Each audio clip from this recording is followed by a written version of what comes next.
usah ku takut, Allah menjagaku. Tak usah ku bimbang, Yesus peliharaku.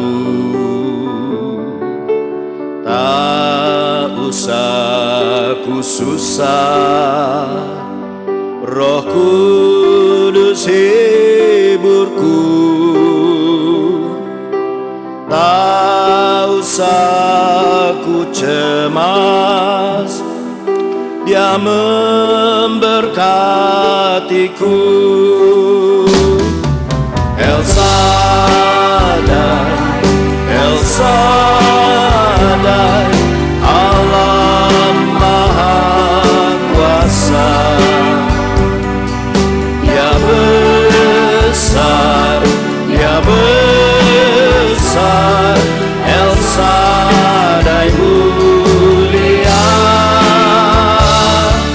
El Shaddai, El Shaddai, Allah Maha Kuasa. Berkat-Nya melimpah, El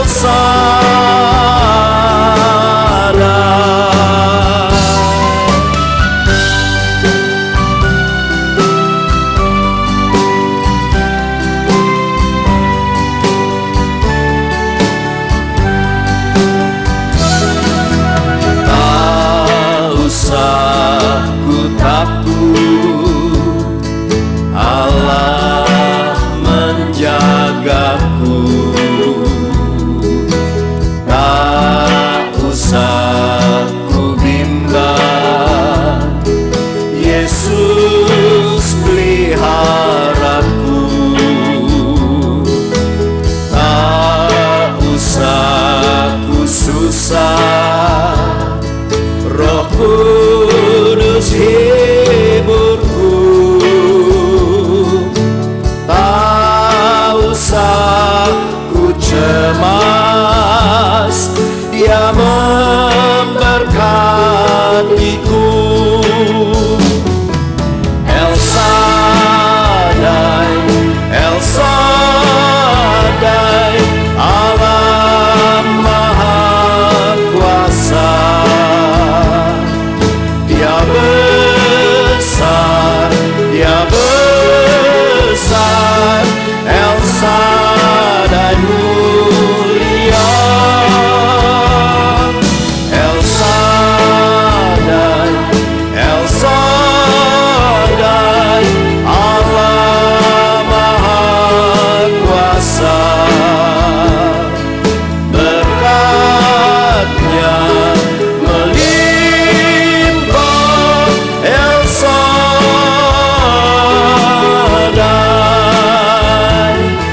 El Shaddai, El Shaddai, Allah Maha Kuasa. Dia besar, Dia besar, El Shaddai mulia. El Shaddai, El Shaddai, Allah Maha Kuasa. Berkat-Nya melimpah, El Shaddai,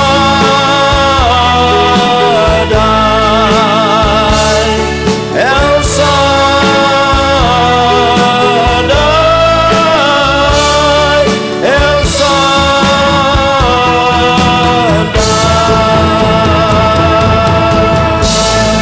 Haleluya. Pertama-tama saya ucapkan terima kasih atas kepercayaan yang diberikan kepada saya sebagai ketua Natal El Shaddai tahun 2007. Dengan doa dan usaha bersama kita semua, terutama pengurus-pengurus, kita yakin tema Natal, damai di antara manusia yang berkenan kepadanya, dapat memberikan berkat kepada kita semua. Saya ucapkan juga selamat Natal tahun 2007 dan selamat tahun baru 2008. Tuhan memberkati.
Urapi dia, Tuhan, berikan kekuatan yang baru sehingga kami siap diberkati oleh Tuhan. Hanya di dalam nama Yesus. Semua yang siap mendengarkan firman Tuhan katakan dengan tepukan bagi hati. Silakan duduk.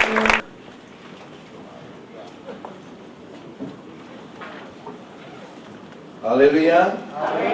Mari kita buka Alkitab kita dalam Injil Lukas pasal 18. Lukas pasal 18, kita akan membaca ayat 31 sampai 34.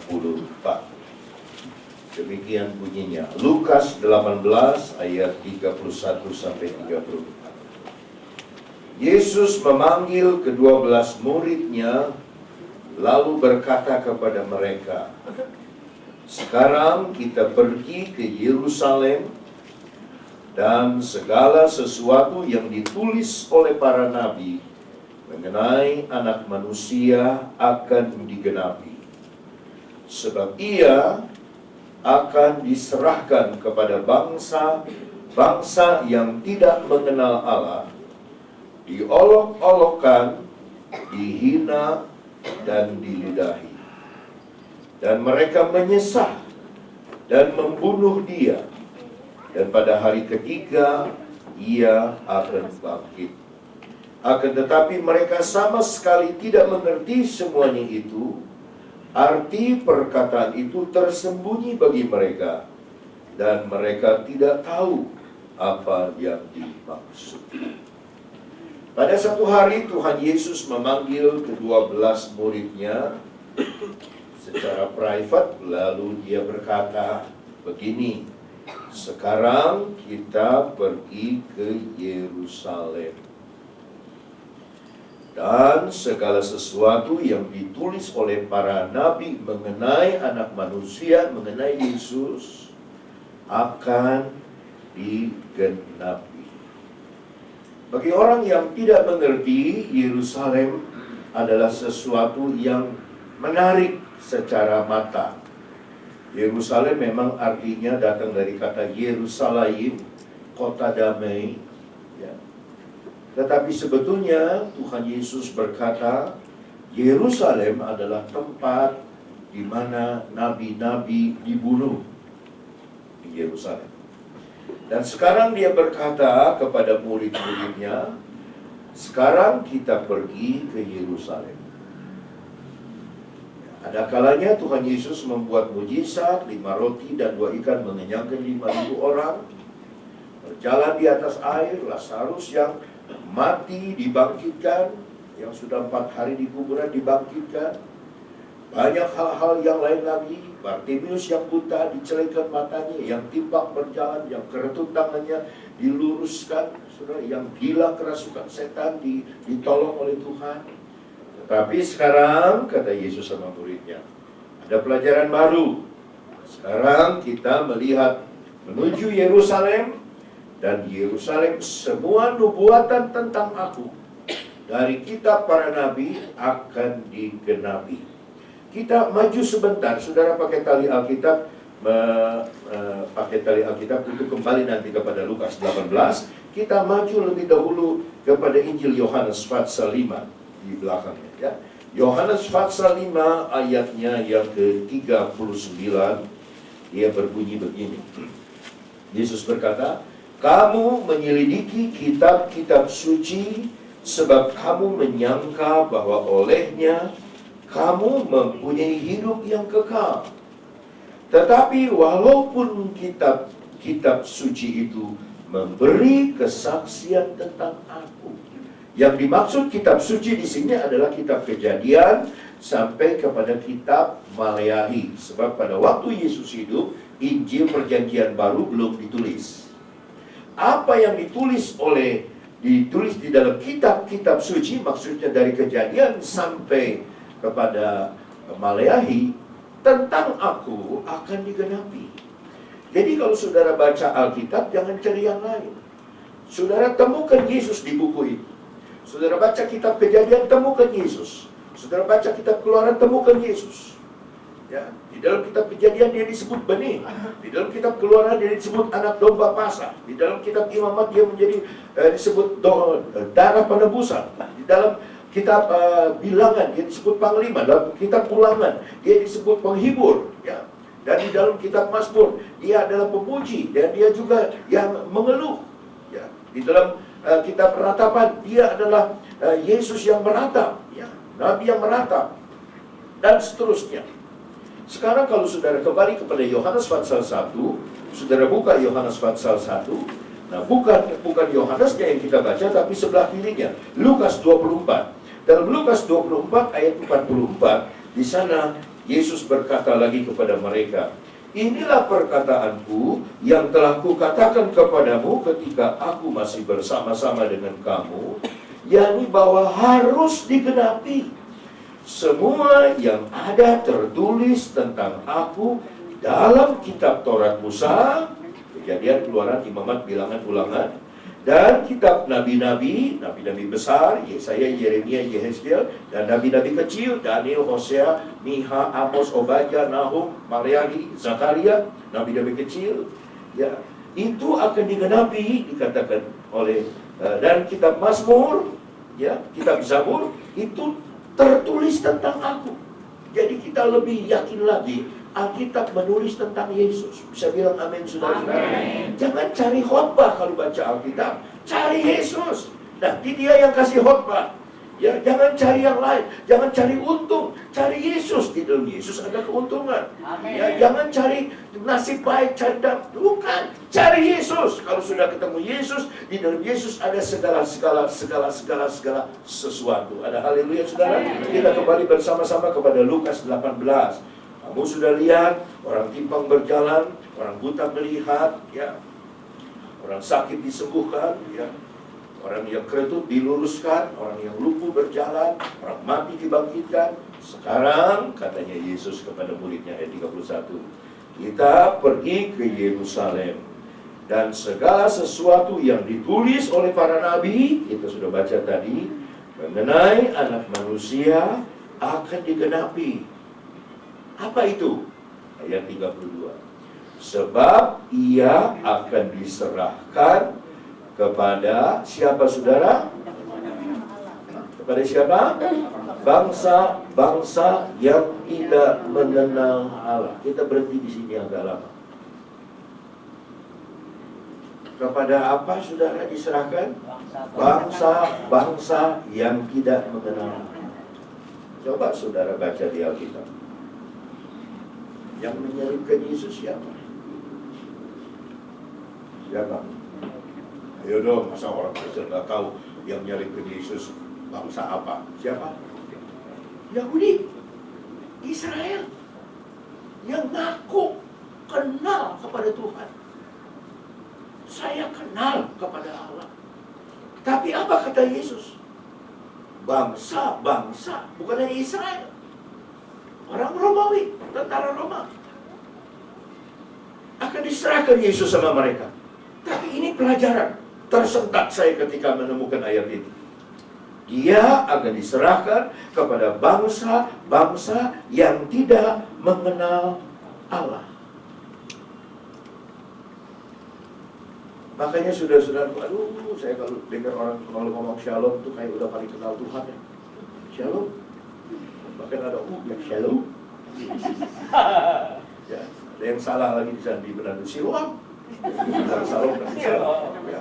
Jadi saudara-saudara, kita tidak bisa mengukur seseorang dari luar. Tuhan sendiri berkata, aku memilih engkau Israel.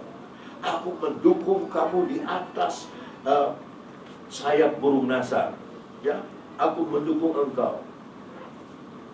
Apa itu namanya lagu itu? Di bawah kepak. Saya nggak mau. Sebab di bawah kepak itu di sini sudah. Di bawah kepak nggak mungkin kita di bawah. Apa ada keranjang di kepak aja? Alkitab bilang bukan di bawah kepak, tapi di atas burung nasar. Ada amin, haleluya saudara. Kalau di atas kepak, nah ini di bawah kepak ya kita jatuh melulu.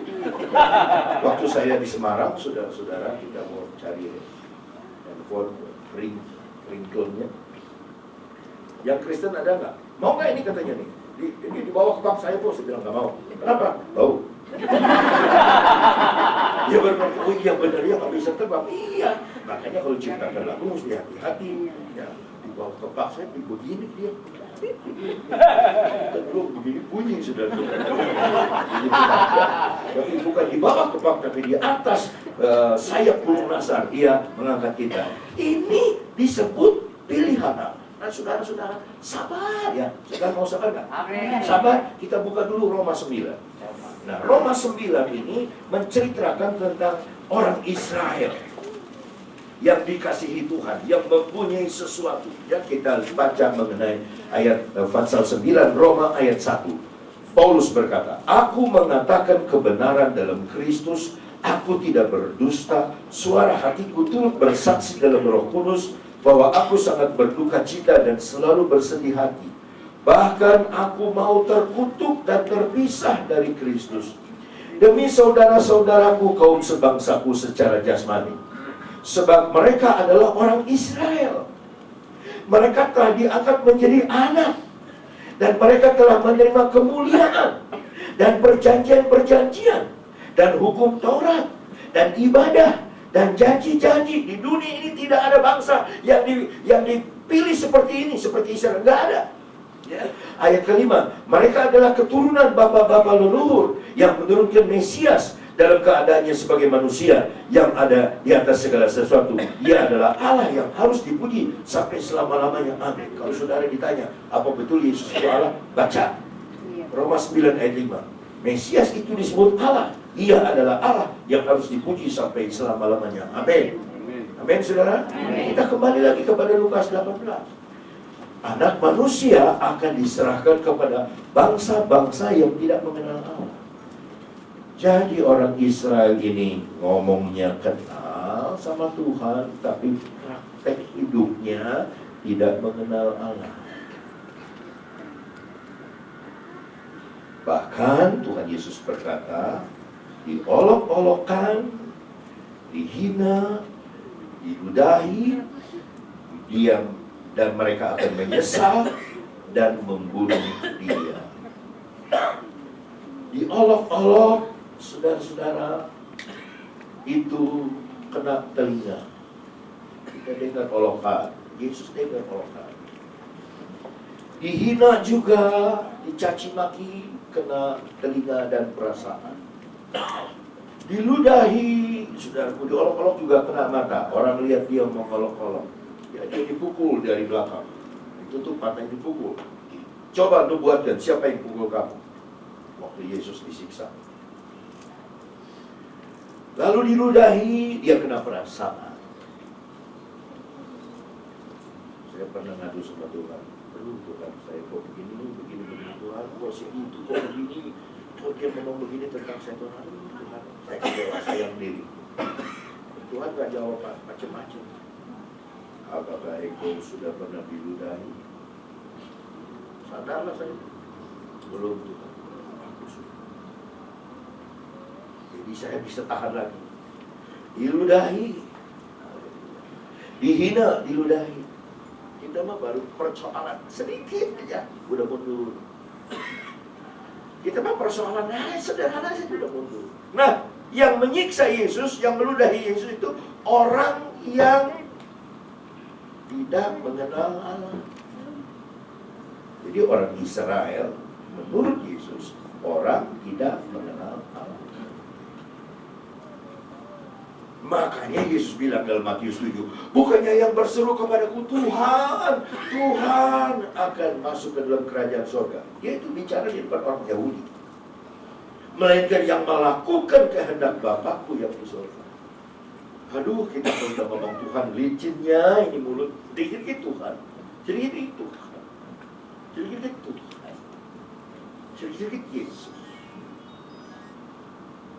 Dulu saya ada kenalan, buka kunci mobil, Yesus. Ada sudah, dia buka pintu, Yesus. Yesus. Yesus. Terus waktu dia nengok belakang mundur, saya yang ngomong, Yesus. Dia senyum sudah. Ya, dia tersenyum. Buat ini Yesus, ini Yesus. Lampu merah, Yesus. Memang mobilnya bagus, jadi mungkin takut kebaret, jadi dia Yesus supaya dilindungi. Tapi apakah dengan Yesus begitu kita bakal selamat? Ada berapa Yesus di Alkitab, saudara? Udah nggak tahu. Nama Yesus kita sebut tapi kita nggak tahu. Ada 3. Ada berapa? 3. Tinggi apa? Yesus orang Nazaret. 3. Yesus Barabas, pencuri, pembunuh, pemerkosa, perampok, pezina, Barabas. Pisan, Yesus yang bergelar Yustus, temannya Paulus. Tapi saudara-saudara ingat nggak waktu Yesus orang Nazaret diberdirikan di sini dengan mahkota duri, lalu Barabas, saudara, diberdirikan di sini, orang sudah tahu ini tokohnya pencuri, tokoh pembunuh. Pilatus tanya, yang mana yang kamu mau pilih? Aku bebaskan. Dia bilang, bebaskan Barabas, salibkan Yesus. Betul? Betul? Tanya nih saudara nih tidur apa enggak? Betul? Nah, ketika saudara Yesus tidak dipilih, berarti mereka tidak kenal Yesus.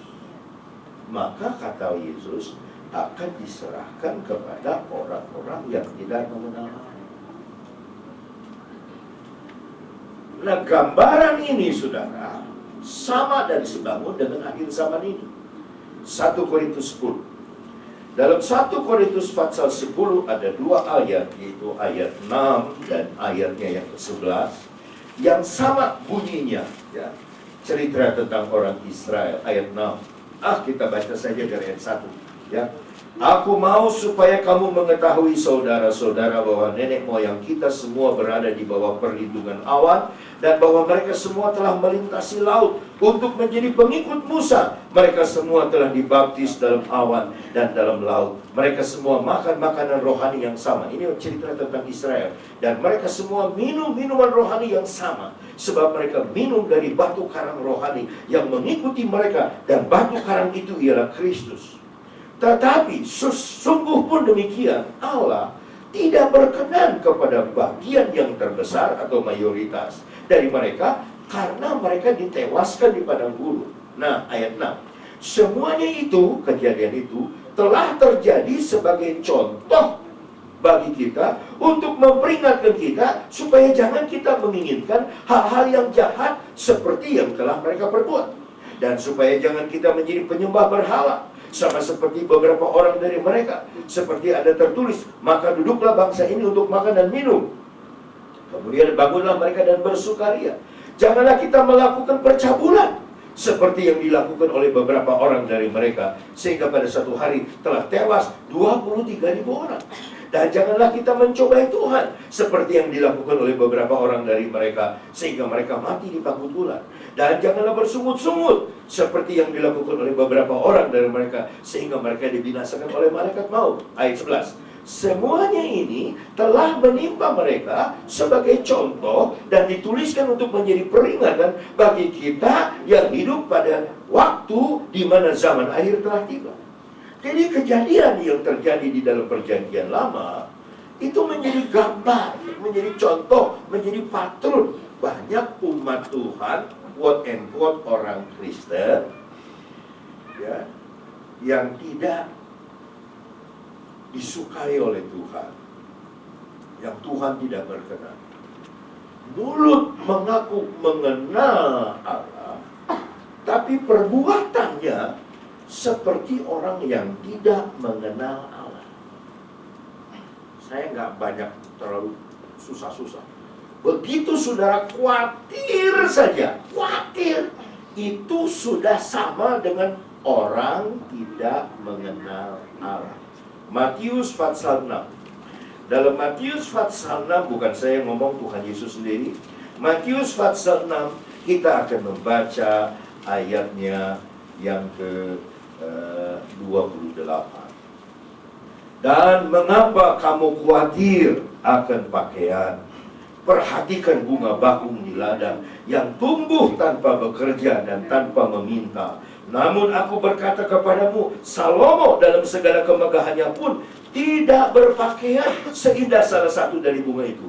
Jadi jika demikian Allah mendandani rumput di ladang yang hari ini ada dan besok dibuang ke dalam api, tidakkah ia akan terlebih lagi mendandani kamu, hei orang yang kurang percaya? Perhatikan ini. Sebab itu janganlah kamu khawatir dan berkata, apa yang akan kami makan? Apa yang akan kami minum? Apakah yang akan kami pakai? Semua itu dicari sama-sama bangsa-bangsa yang tidak mengenal Allah. Tuh, kalau kita khawatir, Yesus samakan kita dengan yang menyiksa dia. Kalau saudara khawatir, artinya saudara nggak percaya Tuhan bisa menjaga saudara. Saudara takut, saudara cemas, saudara khawatir, artinya saudara bilang Tuhan engkau bohong. Itu sama dengan menyiksa. Sebab dia sudah bilang, jangan khawatir soal makan, jangan khawatir soal minum, jangan khawatir soal pakaian. Saya nggak takut, nggak khawatir soal makan. Bentar habis kebaktian, sudah ada yang ngajak makan. Udah nggak usah khawatir saya mau tolak, tapi ya udah katanya, ya sudah ngundang ya sudah. Ya, kita nggak khawatir, saudara, jangan khawatir.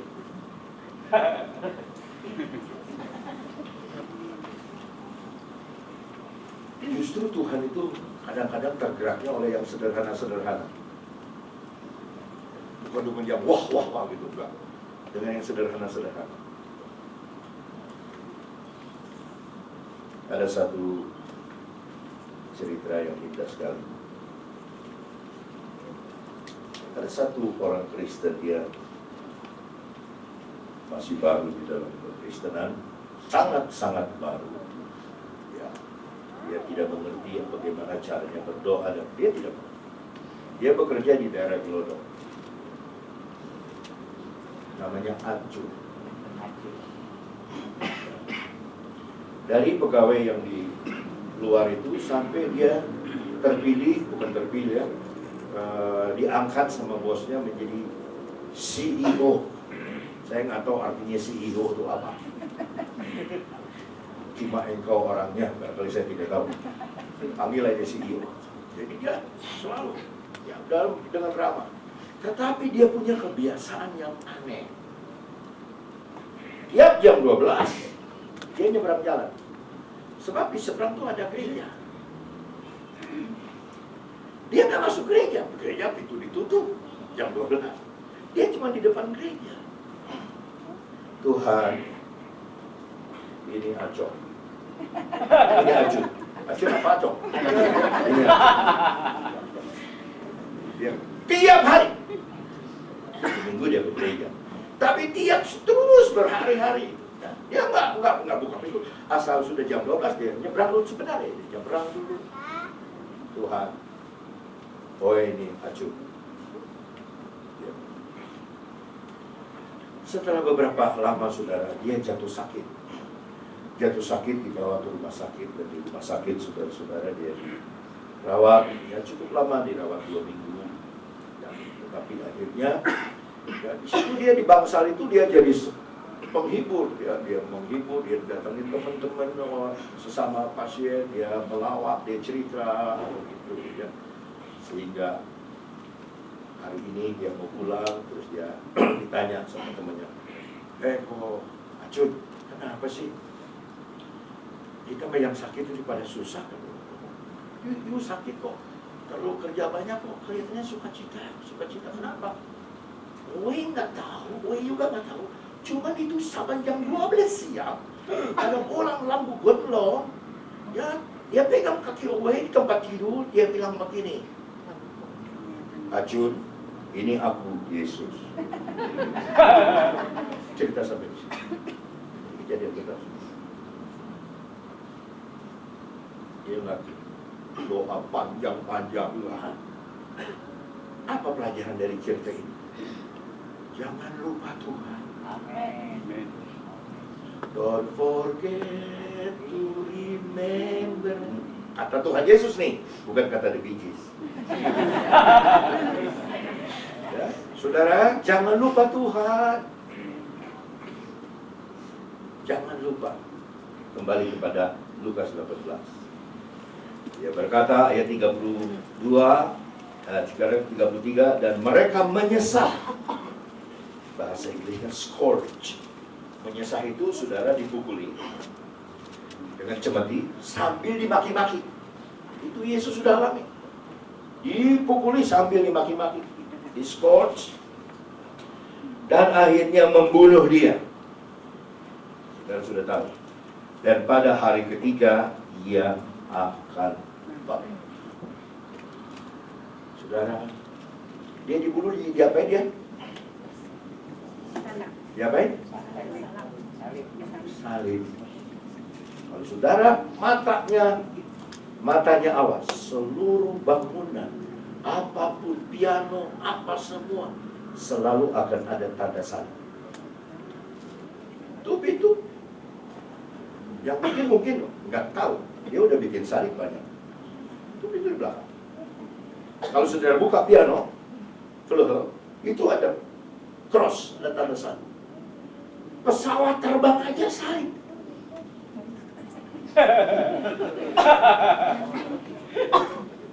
Saudara pernah lihat pesawat terbang seperti kue donat? Nggak ada, saudara. Salib. Saya di Amerika, nanti tanggal 14 saya ke Amerika lagi diundang. Tapi saya di Amerika, saya suka di desa. Waduh, itu tiang-tiang listrik seperti salib semua. Kamar hotel salib. Bangunan ini Pak, ada banyak salib, saudara. Di kalung saudara juga ada salib. Badan kita juga kayak salib. Tuh, kayak salib tuh. Tuh, salib. Makanya dimanapun saudara-saudara, kita naik mobil juga Jangan nyalip. Tuh ada salib gitu. Saudara-saudara, ada salib di jalan pun. Di mana kita berada? Selalu ada salib. Maka saudara-saudara, seorang yang bernama John Sumner, dia tidak bisa percaya Yesus itu. Penginjil besar dari Tiongkok. Dia belum bisa percaya Yesus. Otaknya belum bisa terima Yesus itu Allah. Belum percaya. Tetapi setelah dia dengar khotbah dari satu anak gadis 15 tahun mengenai salib itu, dia bikin lagu yang terkenal. Salibnya, salibnya selama mulia. Lalu dia sendiri mengaku, dosaku disucikan. Saudara sambung. Oleh darah Yesus. Kalau saudara nyanyi lagu ini nggak bisa nyanyi lagu. Nggak bisa saudara. Kalau yang lagu aku percaya tidak bisa.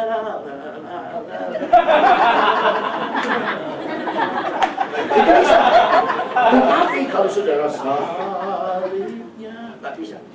Kita harus pasti meneteskan air mata. Ketika kita berkata dosaku, kita sadar. Nggak usah ngurusin dosa orang. Dosaku disucikan oleh darah Yesus. Saudara lebih cinta Tuhan Yesus. Akan tetapi mereka sama sekali tidak mengerti semuanya itu. Arti perkataan itu tersembunyi bagi mereka dan mereka tidak tahu apa yang dimaksudkan. Memang kadang-kadang jemaat nggak ngerti apa yang dikhotbahkan oleh Pak Pendeta, nggak ngerti. Tapi dengar saja, terima saja. Nanti di akhirnya saudara akan mengerti. Ketika Yesus ngomong ini, murid-murid itu saja tidak ngerti. Tetapi setelah Yesus bangkit, baru muridnya ingat, oh inilah yang dikatakan oleh guru kita. Dia akan mati 3 hari kemudian dia bangkit. Benar. Baru dia ingat, baru dia mengerti. Begitu juga kita. Gak perlu kita mengerti firman Allah. Oh gak ngerti dia ngomong apa. Lo gak ngerti itu spiritus apa. Tapi terima saja dulu, terima saja. Terima saja. Sebab apa saudara? Nanti pada waktunya akan mengerti. Yesus sendiri berkata, coba Yohanes pasal 13, Yohanes pasal 13, Yohanes pasal 13 kita membaca ayatnya yang ke-7.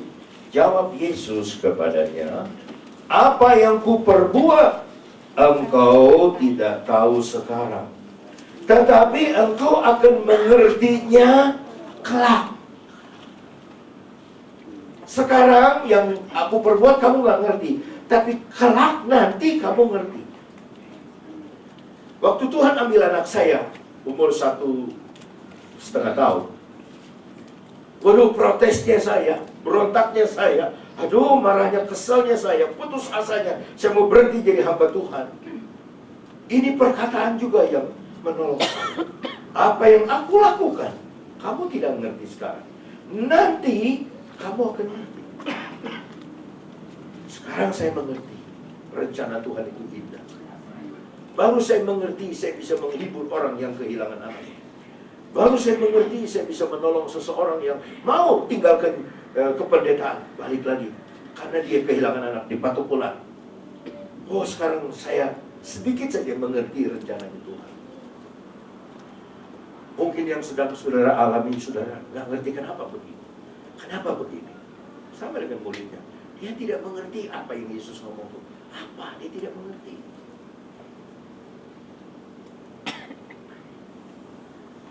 Satu orang nyanyi, kami bawa pujian ke dalam rumah Tuhan. Ada satu ibu mungkin dia salah dengar atau apa. Dia bilang sama anaknya di rumah, Mami senang tuh lagu yang baru tuh pendeta itu tuh, Benny Suryanto, bagus tuh. nyanyinya bagus. Gak apa-apa. Gak tahu katanya, Mami mesti bawa cucian katanya. Bawa cucian. Dia salah dengar. Dia salah dengar. Ada satu pendeta orang Tionghoa total, saudara-saudara, teman kakak saya. Mari saudara-saudara sekalian kita menyanyi satu nyanyian, yaitu Tuhan Yesus tolong gerobak. Kita yang dengar, Yesus tolong gerobak, maksudnya Yesus tidak gerobak. Dia berkata begini, di dalam Alkitab ada satu Laya Lau namanya. Dia suka main musik tinton-tinton, bingung yang dengar. Maksudnya di dalam Alkitab ada satu Raja Daud namanya. Dia suka main musik, ting-tong, maksudnya kecapi. Saudara, atas nyonya tidak ada damai. Oh, ibu-ibu pada marah. Maksudnya di atas dunia tidak ada damai. Dia salah ngomong, atas nyonya tidak ada damai. Kalau saudara percaya kepada Tuhan Yesus, kalau itu saudara masuk solokan. Masuk solokan. Dia pernah belok. Kita tidak mengerti, tapi nanti anak kita kasih tahu, oh itu artinya ini, oh itu artinya ini, oh. Jemaat juga ketawa, saudara, tapi dia marah. Saudara orang Chonghoa, tidak tahu bahasa Chonghoa. Bagaimana lah? Saya orang Chonghoa, kenapa saya khotbah bahasa, saya punya logat, sudah ketawa. Tambah ketawa orang. Ada lagi yang ngomong, nyanyi, minta Tuhan pimpin, maksudnya minta Tuhan pimpin.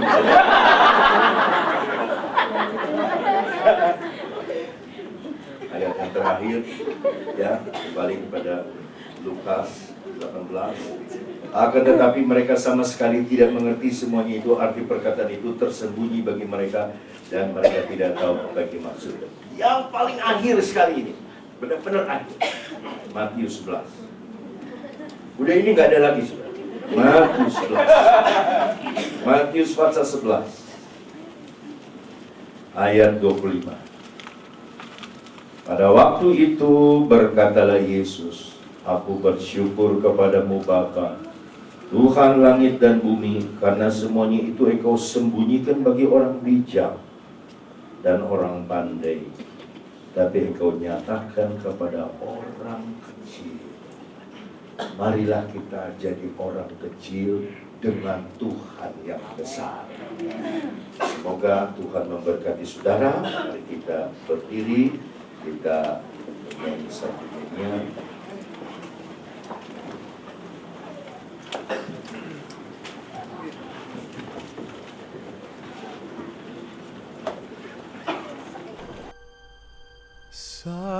Silent night, holy night, all is calm, all is bright. Round yon virgin mother and child, holy infant, so tender and mild, sleep in heavenly